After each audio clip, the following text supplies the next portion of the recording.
các bạn, chào mừng các bạn đến với kênh YouTube Cook with Phương. Hôm nay tôi xin được giới thiệu với các bạn một món ăn có tên là cá hấp bầu. Thì để nấu ra món ăn này thì mình gồm có hai nguyên liệu chính, đó là cá và bầu. Thì bây giờ mình đang ở ngoài cái vườn bầu thì tôi xin mời các bạn mình cùng đi hái bầu với Thu nha. Đây là dàn bầu nhà Thu nè. Năm nay thì bầu được rất là nhiều trái. Cái trái này nó hơi to. Coi. Trái này thì hơi nhỏ. Bây giờ thì tôi sẽ cắt cái trái bầu này nè, để cắt nó ha. Tôi sẽ lấy con dao này cắt hơi nặng chút xíu. Đây là cái trái bầu mà Thu mới vừa cắt xuống nè. Nó hơi nặng ha, nó hơi nặng mà như các bạn cũng nhìn thấy là cái chiều dài của nó cũng gần bằng Thu luôn rồi. Bây giờ thì chúng ta đã có bầu rồi. Bây giờ chúng ta sẽ bắt đầu vào bếp chuẩn bị làm món cá hấp bầu nha. Cá thì tôi sẽ dùng cá catfish, tỏi băm, hành băm nhuyễn, gừng băm nhuyễn, ớt băm nhuyễn, tiêu xay, hành tím sắc lát hay là bào mỏng, đậu phộng rang, gừng sắc sợi, đầu hành đập dập, một ít mỡ hành. Rồi cái món này thì mình sẽ ăn với rau sống và cuốn bánh tráng, thì mình sẽ cần một ít rau sống như là xà lách, tía tô, rau sống, rồi ngò để lát mình trang trí. Mình cũng cần một ít bún và bánh tráng để mình cuốn nha. Rồi bây giờ mình sẽ bắt đầu qua cái giai đoạn là mình ướp cá. Ướp cá thì tôi sẽ sử dụng một ít tỏi băm nhuyễn ha, một ít tỏi, một ít hành tím băm nhuyễn,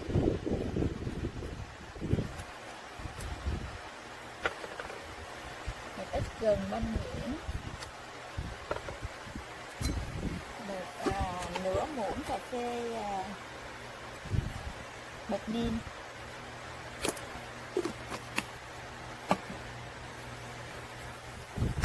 nửa muỗng cà phê tỏi,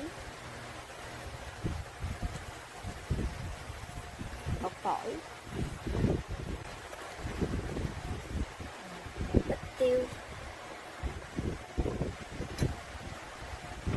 Bây giờ mình mix cái phần này lên, trộn đều nó lên.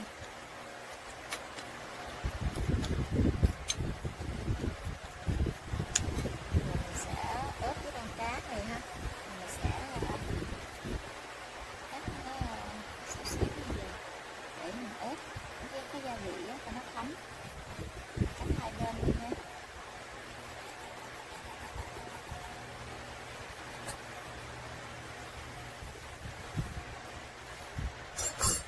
Rồi sau khi mình cắt xong rồi như vậy đó thì mình sẽ bỏ cái gia vị này vô. Mình sẽ ướp nó.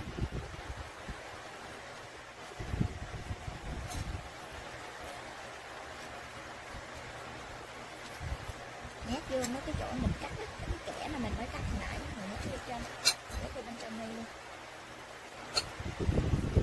Mình pha đều con cá với rồi nó thấm đều với gia vị. Mình sẽ bỏ một ít đầu hành băm nhuyễn, một chút hành gừng mình xắt nãy, xắt mỏng, mình nhét vô luôn.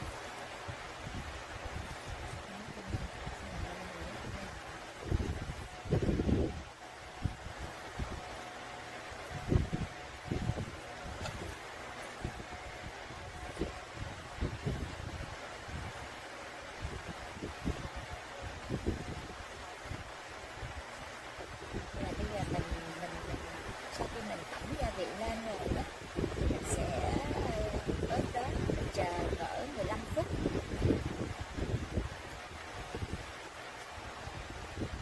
Chờ khoảng 15 phút nha. Và trong khi mình chờ cái này tẩm gia vị thì mình sẽ qua mình sơ chế cái trái bầu này của mình ha. Cá mình đã ướp xong rồi, mình sẽ qua cái giai đoạn mình sơ chế cái trái bầu này. Đây, cái trái bầu này thì bây giờ mình sẽ canh với cái nồi hấp của mình á. Cái nồi hấp của Thu thì nó hơi nhỏ, bây giờ mình bỏ vô mình đo thôi. Mình sẽ cắt cái trái bầu này cho vừa với chiều dài của cái nồi này. Đây bây giờ tôi lấy xuống tôi sẽ làm nó nha. Rồi bây giờ mình sẽ bắt đầu cắt cái bầu nha. Bây giờ tôi sẽ đo theo cái chiều dài của cái nồi này. Tôi sẽ cắt cái đầu này.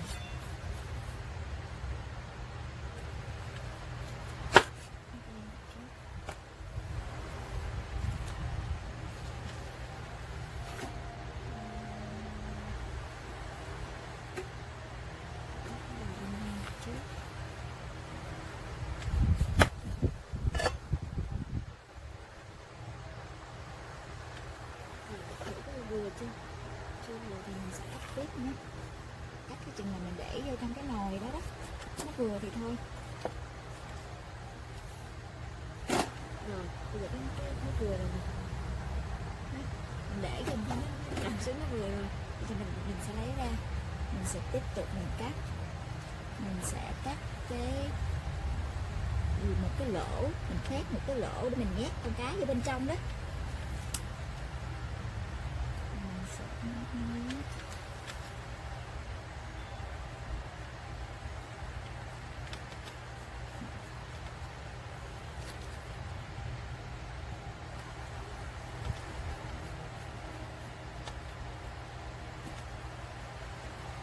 Đây, mình sẽ cắt cái như vậy.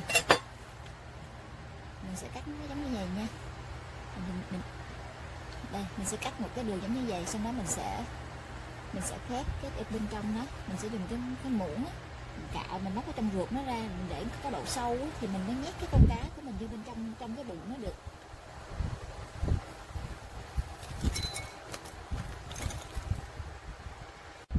Bây giờ mình chỉ dùng cái muỗng này nè, mình cạo cái ruột ra thôi.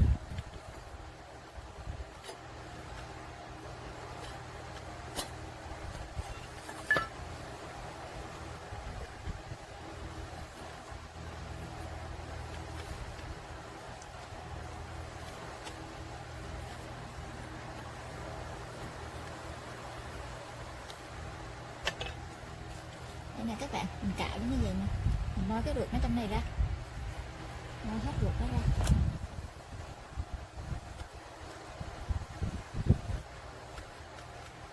Bầu này rất là non.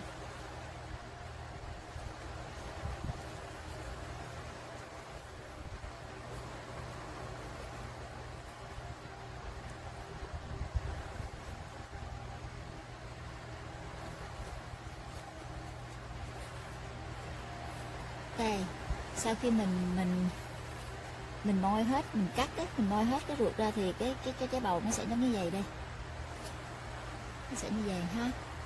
Đó, nó có một cái độ sâu ở bên trong trái bầu. Một lát nữa mình sẽ dùng cái con cá đó mình nhét bên trong này, mình nhét nó vô trong đây. Rồi sau khi mình cạo hết cái ruột ở trong, lấy hết cái ruột ở trong cái trái bầu ra rồi đó, thì mình sẽ bỏ một chút xíu cái đầu hành đập dập á, mình bỏ vô trong đây, bỏ vô trong này ha. Rồi mình bỏ một ít gừng, mình thái sợi hết, bỏ vô luôn.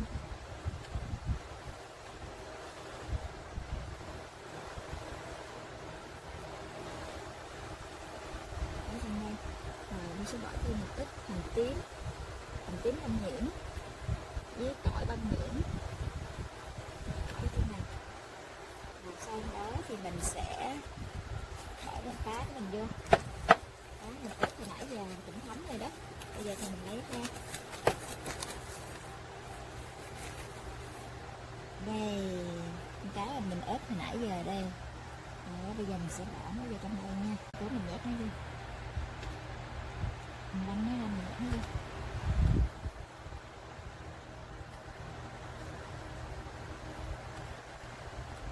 Cho các bạn, khi mình nhét nó vô thì nó sẽ như vậy, sẽ nằm nó như vậy. Rồi thì đây thì mình sẽ bỏ thêm một chút đầu hành đập dập ở ngoài này nữa, mình bỏ thêm như gừng sắc sợi, thêm trong một chút hành tím. Rồi sau đó thì mình sẽ cho một ít mỡ hành, vô ha, cho lúc mà mình hấp lên á, cá nó sẽ rất là thơm. Mình sẽ bỏ mỡ hành vô, mình sẽ dập cho cho nó rớt mỡ hành vô.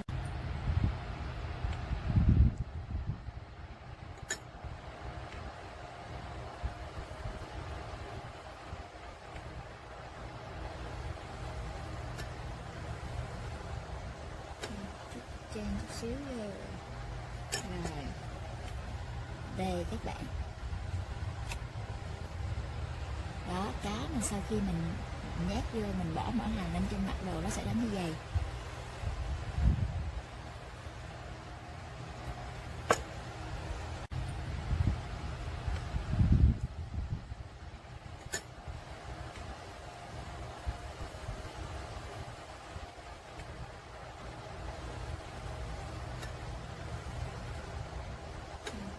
Trang chút xíu rồi.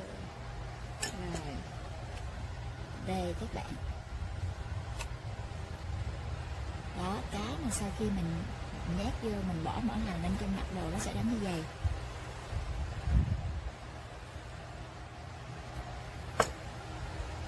Rồi mình sẽ bỏ vô lên cái sửng nha.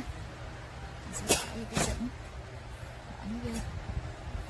Rồi cái phần mà hồi nãy cái phần bầu mà mình cắt ra đó, cái mía mình cắt ra đó, thì mình lấy nó, mình đậy nó lại, như vậy nè.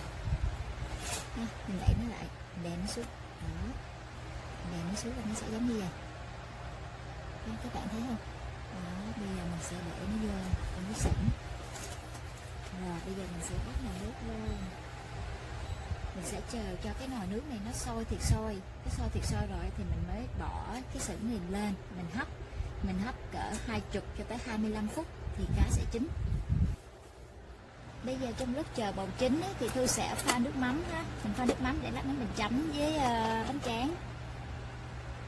Thu sẽ dùng một muỗng đường nha, một muỗng canh đường,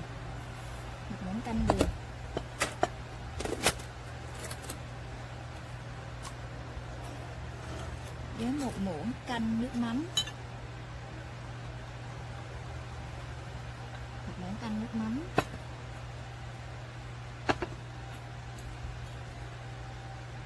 2 muỗng canh nước nóng.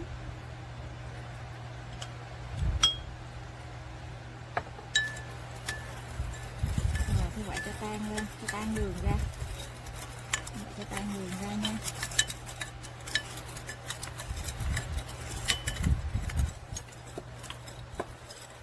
Rồi mình sẽ cắt thêm nửa trái chanh nhỏ thôi, không cần trái chanh to đâu. Mình sẽ xài nửa trái chanh này.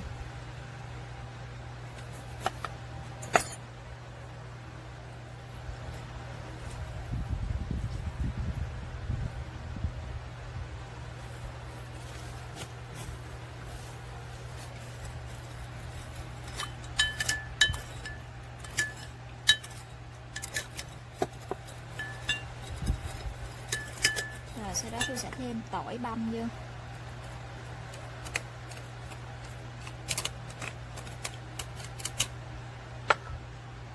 và ớt băm nha.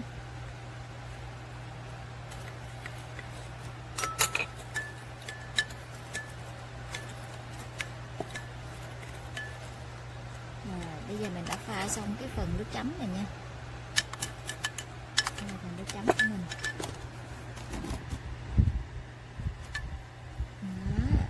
Rất là ngon.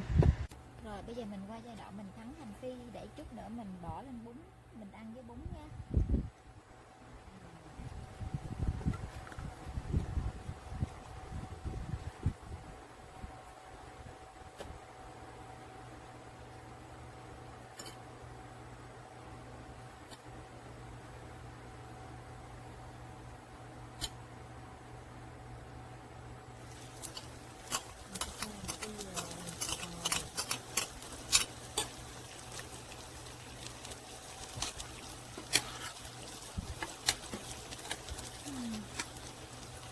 Thơm quá.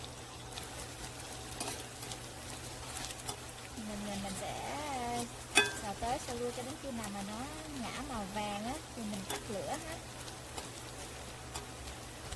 Đó, thơm nha. Bây giờ mình thấy hành phi bắt đầu vàng rồi đó. Bây giờ mình tắt bếp nha. Quá thơm luôn. Rồi bây giờ mình qua giai đoạn mình thắng hành phi, để chút nữa mình bỏ lên bún, mình ăn với bún nha.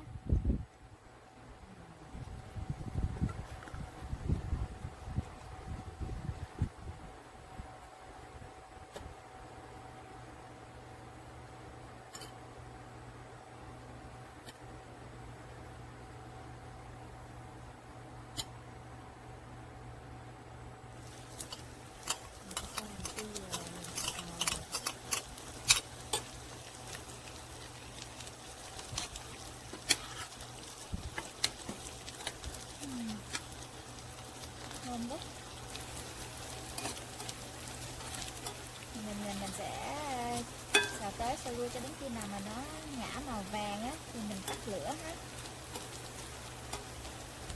Đó, thêm nha. Bây giờ mình thấy hành phi bắt đầu vàng rồi đó. Bây giờ mình tắt bếp nha.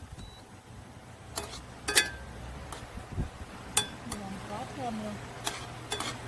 Rồi bây giờ thịt cá bắt đầu chín rồi ha. Mình sẽ ra lấy bỏ ra dĩa. Mình sẽ bỏ thịt cá này ra dĩa này và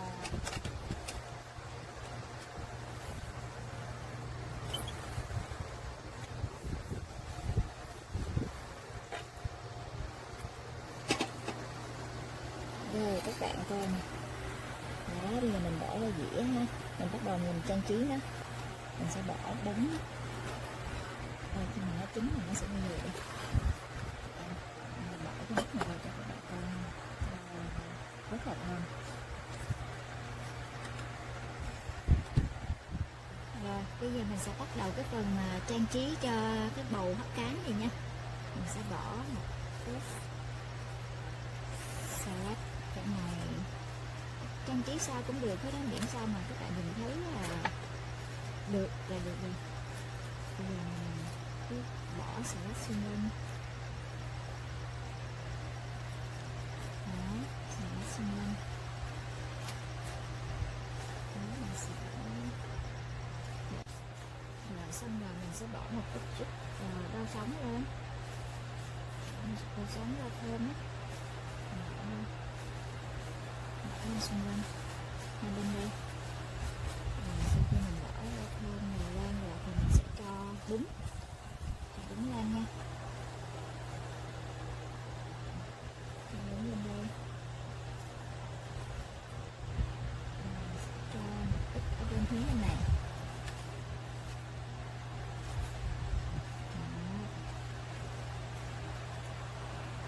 Rồi bây giờ có bún rồi thì bây giờ mình sẽ cho một xíu mỡ hành nhé.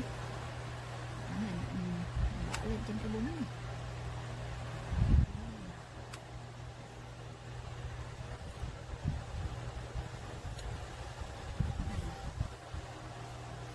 Xong rồi mình sẽ cho một ít hành phi, cái hành phi á, hành tím nãy mình phi đó, mình bỏ lên một ít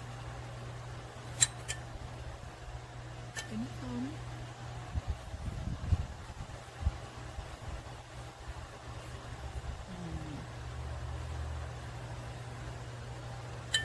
Xong rồi mình sẽ bỏ thêm chút xíu đậu phộng mình đập dập ra ha, mình rắc lên.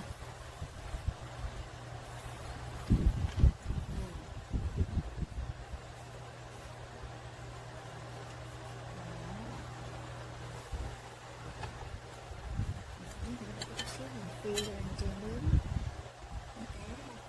Mình sẽ nước này, mình thấy nước này đi. Mình cho chút xíu hành phi lên trên đây ha.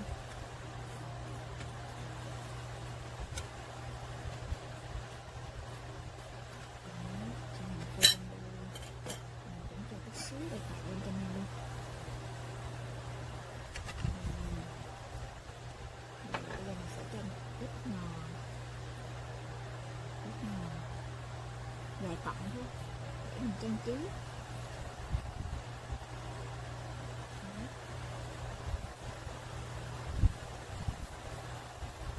Vậy thôi. Rồi đi đó, nên mình đã xong cái phần trang trí rồi nha.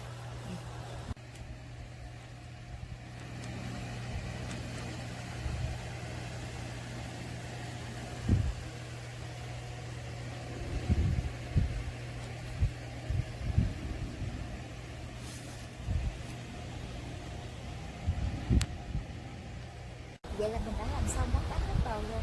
Xin chào tạm biệt các bạn.